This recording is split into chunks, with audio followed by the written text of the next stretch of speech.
Buenos días, chicos. Vamos a continuar con el tema de las aguas de España de ciencias sociales. Bien, como todos sabéis, los ríos españoles tienen diferentes características dependiendo de estar en un sitio o estar en otro sitio. Aclaro, es decir, no es lo mismo un río que pasa por aquí, por el lado de Arganda, no tiene las mismas características que un río que está en el País Vasco, por ejemplo, en el norte de España. Bien, ¿y por qué? Pues que hay unos factores que influyen en cómo va a ser un río. Principalmente vamos a ver dos factores nosotros. Vamos a ver cómo afecta el clima a los ríos y cómo afecta el relieve.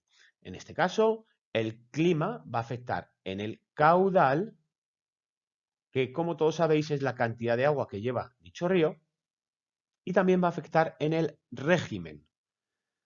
Chicos, el régimen es la variación de caudal, es decir, de la cantidad de agua que lleva un río a lo largo del año.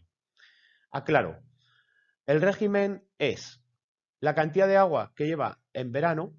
Muchos ríos llevan muy poca agua y ese mismo río en invierno puede llevar mucha agua. A eso es lo que llamamos régimen. En este caso estaríamos hablando de régimen irregular.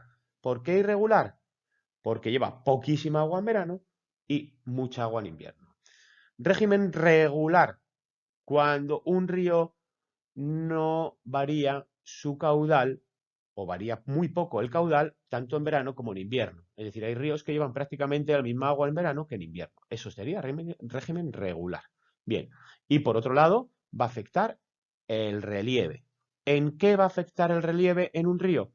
En la velocidad que lleve el agua y en la distancia de su recorrido. Vamos a ir paso a paso aclarando cada concepto y cada factor. Bien, empezaríamos por el clima. El clima influye en el caudal. ¿Cómo? Pues en las zonas que hay muchas precipitaciones, es decir, que llueve mucho. En España estaríamos hablando de, sobre todo, el norte de España, ¿vale? Los ríos son más caudalosos, obviamente. No para de llover durante todo el año, los ríos llevan mucha agua todo el año, como por ejemplo el de la imagen. En las zonas de pocas precipitaciones, ahí estaríamos hablando del centro de España, sur de España, los ríos son menos caudalosos. Imagen de un río con poco caudal. Bien, como también he dicho que afecta el régimen, ¿qué querría decir? Pues que nos podríamos encontrar con un río que en verano sufre estiaje, es decir, que prácticamente se queda seco, y que en invierno va con mucha cantidad de agua. ¿Dónde se daría eso? En zonas donde el clima nos diga que tiene lluvias abundantes en invierno y escasas en verano. ¿Cómo afecta el relieve a los ríos? Pues de dos maneras. El relieve afecta primero en la longitud del río. ¿Qué queremos decir? Pues que si el río nace en una montaña que está muy cercana al mar, los ríos son cortitos. Por ejemplo, los ríos de la vertiente cantábrica, es decir, los que desembocan en el mar Cantábrico, la mayoría de ellos nacen en la cordillera cantábrica, que está situada en esta zona, lo sabéis todos, cordillera cantábrica. Pues vamos a ver que los ríos son muy cortitos, solo tienen esta distancia al mar. ¿Vale? Bien, que los ríos nacen en una montaña lejana al mar, pues los ríos serán de largo recorrido, serán los ríos más largos.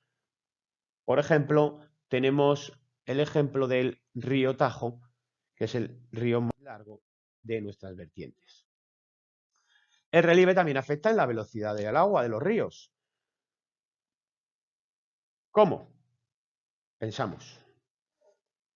Pues en las zonas de los ríos que hay mucha pendiente, la velocidad del agua será mayor. ¿Veis? Es lo que muchas veces hace formar los rápidos. Los rápidos se llaman rápidos por la velocidad del agua. Mucha inclinación, agua baja a gran velocidad. Por el contrario, en los ríos, sobre todo en el curso medio y curso bajo, tienen zonas que hay muy poca pendiente. Por lo tanto, el río va a una velocidad baja, poca velocidad. Ejemplo, ¿veis? Cuando los ríos vemos las zonas que el agua va muy calmadita, significa que hay poca pendiente en el terreno, son pendientes prácticamente llanas y el río discurre a poca velocidad. Bien, chicos, pues por último os dejo un esquema que adjuntaremos a la tarea de mañana para que lo tengáis, en el cual vamos a ver resumido todo lo que hemos contado. Vale, pues chicos, en la tarea de hoy vais a ver que tenéis que realizar un PowerPoint en el cual nos resumáis estos factores y el cual adjuntaremos las instrucciones. Pasar un buen día y seguir todos tan bien como estáis hasta ahora, chicos. Un abrazo.